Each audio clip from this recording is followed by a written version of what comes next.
తిరుమలలో వైకుంఠ ఏకాదశి వేళ జరిగిన తొక్కిసలాట ఘటన పెద్ద ఎత్తున దుమారం రేపింది. అధికారుల మధ్య సమన్వయ లోపంతోనే ఈ ఘటనకు కారణంగా చెప్తున్నారు. అయితే CM Chandrababu, deputy CM Pawan Kalyan ఘటనా స్థలాన్ని పరిశీలించి బాధితుల్ని పరామర్శించారు. ఈ ఘటన చాలా బాధాకరమన్న ఈ ఇద్దరు నేతలు అధికారుల తీరుపై తీవ్రస్థాయిలో ఫైర్ అయ్యారు. ఏమాత్రం ఈగోలకు పోకుండా క్షమాపణ కూడా చెప్పారు.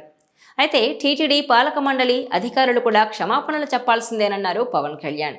తప్పు ఎవరి వల్ల జరిగినా క్షమాపణలు చెప్పాల్సిందే, వారికి వేరే దారి లేదన్నారాయన. తప్పు ఎవరు చేసినా సరే ప్రభుత్వంలోని వారంతా బాధ్యత తీసుకోవాల్సిందేనన్నారు. ప్రభుత్వంలో తనకు బాధ్యత ఉంది కాబట్టే క్షమాపణ చెప్పానన్నారు పవన్. ఎవరి బాధ్యత వారు నిర్వర్తించి ఉంటే ఇవాళ ఈ పరిస్థితి వచ్చేది కాదన్నారాయన.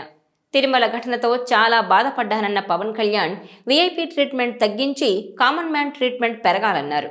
తిరుపతి ఘటనలో డీఎస్పీ వైఫల్యం కూడా ఉందన్నారు పవన్. అయితే ఆయన చేసిన వ్యాఖ్యలపై టీటీడీ చైర్మన్ అసహనం వ్యక్తం చేశారని, అలాగే క్షమాపణ చెప్తే పోయిన ప్రాణాలు తిరిగొస్తాయని కామెంట్ చేసినట్టు ప్రచారం జరిగింది.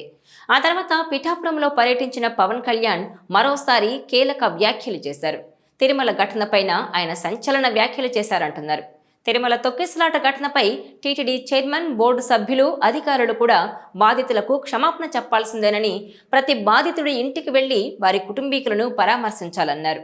తిరుమల తొక్కిసలాట ఘటనలో 6 ప్రాణాలు కోల్పోవడం ఎంతో బాధించిందన్న పవన్ కళ్యాణ్ ఈ విషాద ఘటనపై టీటీడీ చైర్మన్, సభ్యులు ప్రెస్ మీట్ పెట్టి క్షమాపణ చెప్పాలని సూచించారు. తానే క్షమాపణ చెప్పినప్పుడు మీకు చెప్పడానికి నామూషి ఏంటని ప్రశ్నించారు. దీంతో వెంటనే స్పందించిన టీటీడీ చైర్మన్ తమ తప్పు లేకపోయినా బోర్డు తరపున భక్తులందరికీ బేషరతుగా క్షమాపణలు చెప్తున్నామన్నారు. డిప్యూటీ సీఎం పవన్ కళ్యాణ్ సూచనలు స్వీకరిస్తున్నామని తెలిపారాయన. భవిష్యత్తులో అన్ని అధికారులకు వదిలేయకుండా జాగ్రత్త పడతామన్నారు బీఆర్ నాయుడు. పవన్ కళ్యాణ్కు తన వ్యాఖ్యలను ఆపాదించడం భావ్యం కాదని, తాను చేసిన కామెంట్స్ పవన్ కళ్యాణ్ ఉద్దేశించినవి కాదని తెలిపారు.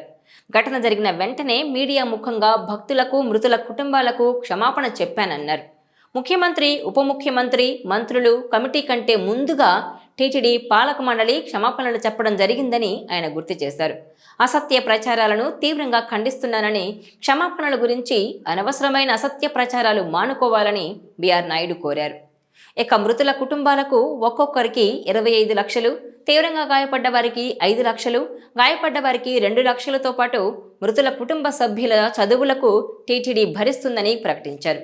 జ్యుడిషియల్ విచారణ అనంతరం బాధ్యులపై చర్యలు తీసుకుంటామని, చనిపోయిన కుటుంబ సభ్యుల్లో ఒకరికి కాంట్రాక్ట్ ఉద్యోగం కల్పిస్తూ నిర్ణయాలు తీసుకున్నట్టు టీటీడీ చైర్మన్ ప్రకటించారు.